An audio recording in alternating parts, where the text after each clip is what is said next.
Hola tout le monde, j'espère que vous allez bien. On y est. L'ultime review de One Piece.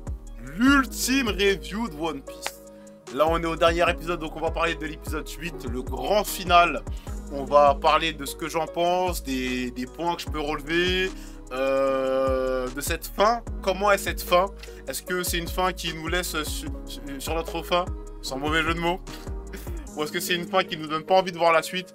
En tout cas, installez-vous, mettez-vous à l'aise, Lago!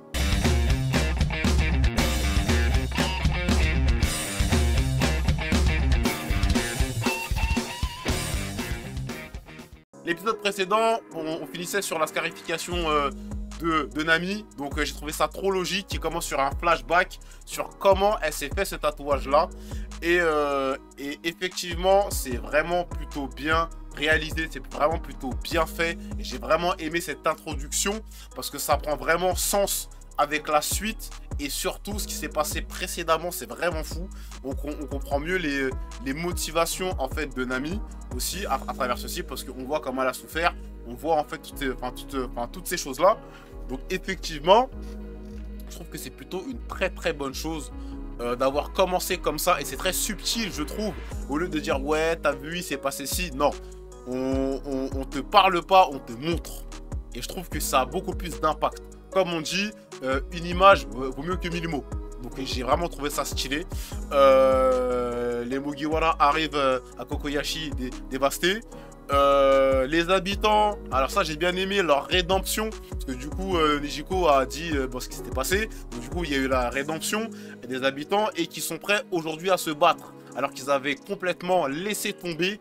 Donc j'ai trouvé ça très intéressant parce que du coup on a un contraste de personnes qui ne voulaient plus se battre et qui d'un coup en fait retrouvent directement l'envie en fait de se battre, d'aller faire les choses. Donc l'équipe au chapeau de paille arrive à Arlong Park. Voilà. Sanji, Zoro, Usopp, ils s'occupent de tout le monde. Luffy part avec Nami. Luffy arrive dans la salle des cartes et comprend en fait la vie qu'a eu Nami. Il commence à prendre conscience de son vécu, de ce qu'elle a pu subir. Parce que quand il regarde les chaînes, quand il regarde la carte, quand il regarde en fait tout ce qui s'est passé, il voit en fait les choses et il se dit, il y a un truc qui va pas là. Il y a un truc qui va pas là. Comment ça elle a souffert comme ça? Et on le ressent dans son regard et dans sa façon de même respirer. Non mais l'acting, vraiment, c'est vraiment Luffy ce type. C'est vraiment Luffy.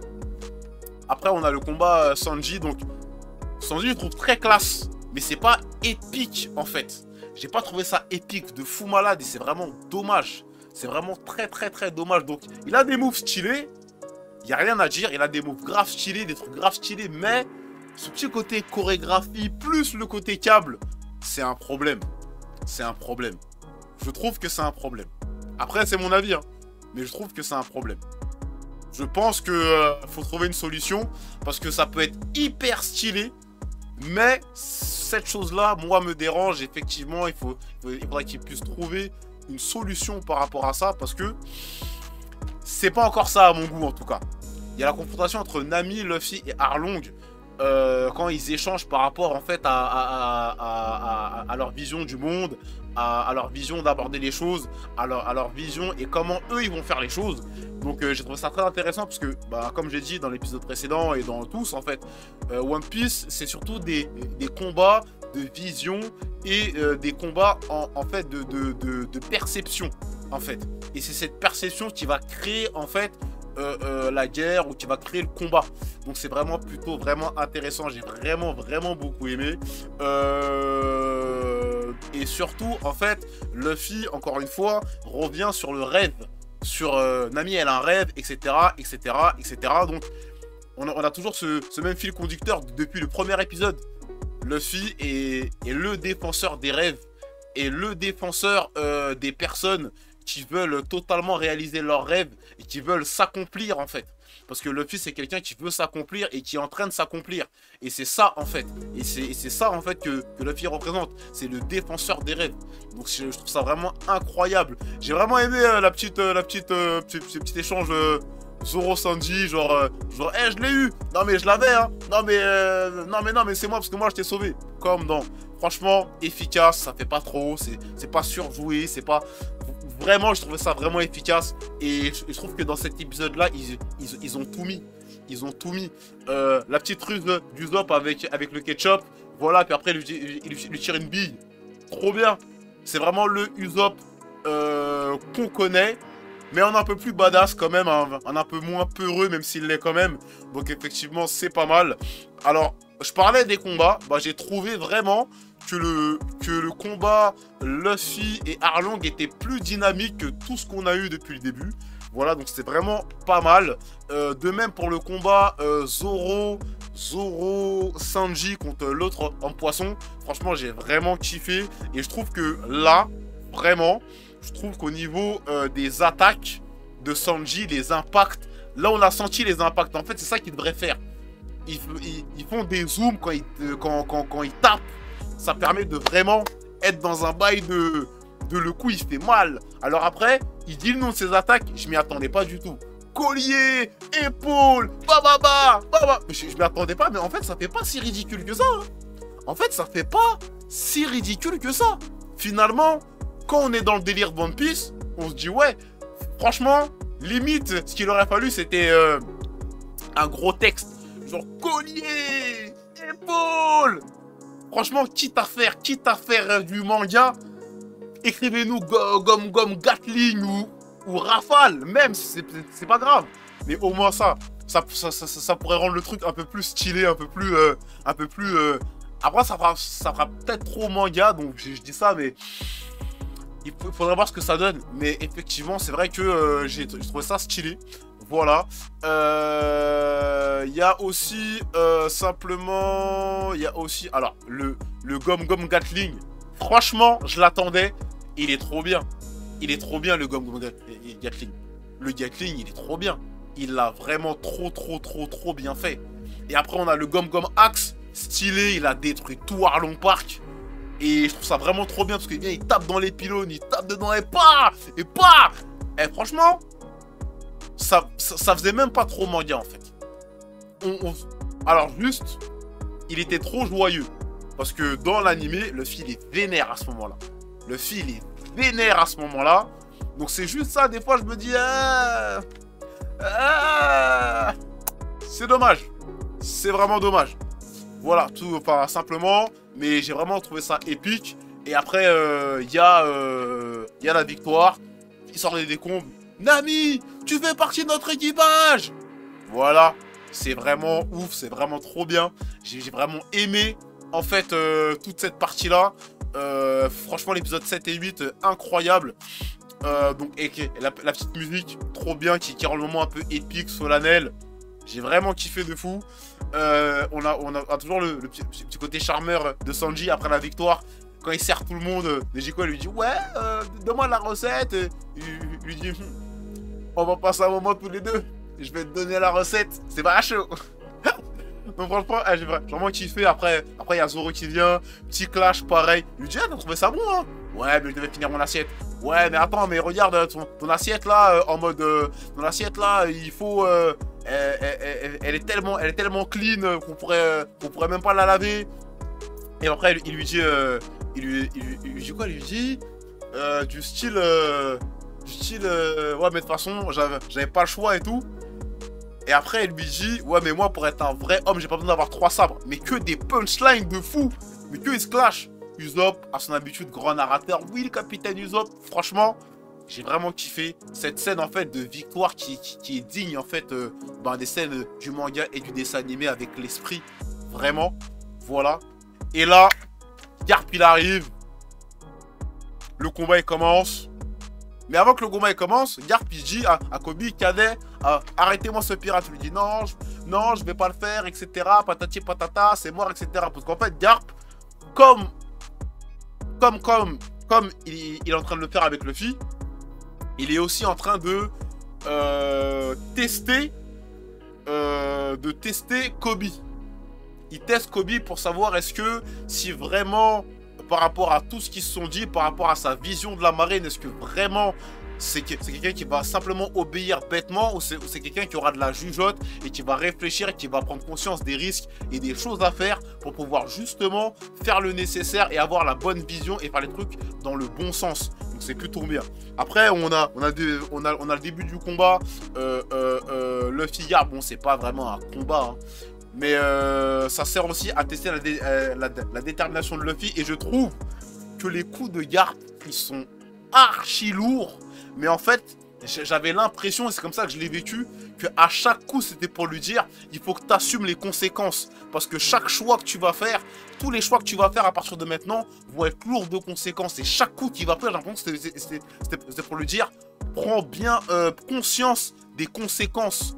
Chaque coup que tu vas prendre dans ton aventure va être le prix d'une conséquence d'un choix que tu auras fait. Et pour moi, franchement, je trouve que ça colle parfaitement au discours. Et comme je l'ai dit précédemment, donc du coup, c'est aussi un combat pour tester Luffy et sa détermination. Voilà. Donc, c'est ça qui est très, très, très bien. Après, on a une scène avec Nami qui est près de la tombe de Belle-Mère, qui justement prend conscience des choses, prend conscience de sa relation et du lien qu'elle a avec les Mugiwara, prend conscience vraiment, en fait, de ce que a essayé de lui inculquer Belle-Mère par rapport à se battre pour ce qu'on aime, que c'est pas parce qu'on est pauvre que... Bon, tout ça en fait, tout ça elle a très bien compris. Donc du coup c'est bien parce que là on a vraiment une évolution du personnage.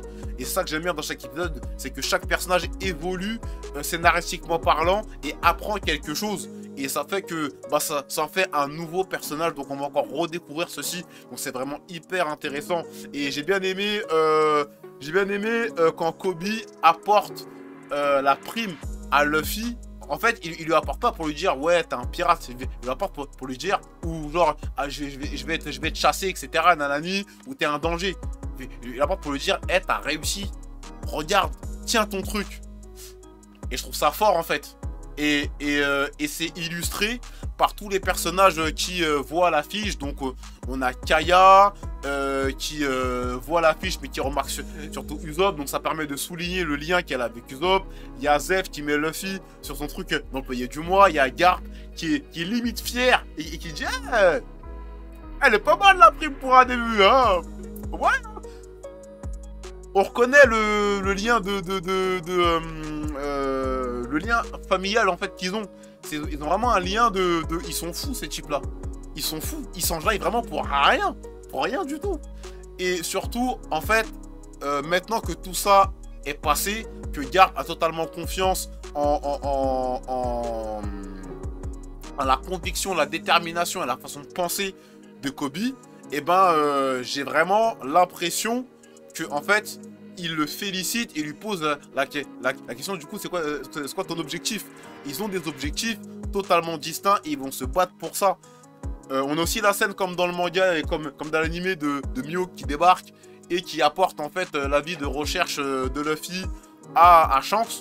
Donc voilà, donc il n'y a pas grand chose à en dire, hein. Ils sont fiers etc.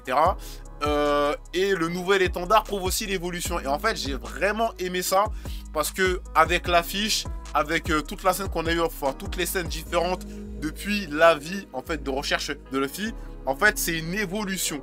Chaque personne qui voit la vie de recherche comprend l'évolution de Luffy et lui le voit à travers le nouvel étendard. Et en fait c'est une boucle. C'est la boucle est bouclée comme on dit. La boucle est bouclée. Donc franchement je trouve ça hyper bien, hyper efficace, hyper en fait profond et implicite. Et c'est ça que j'aime bien, c'est que t'as pas besoin de tout dire oui t'as vu par la racine carrée de pi, par l'hypoténuse, on va t'expliquer que en fait le nouvel étendard signifie pour la fille que non, on te montre le truc putain. Et c'est trop bien, et c'est vraiment trop bien. Et franchement la promesse des Mugiwara, franchement avec eux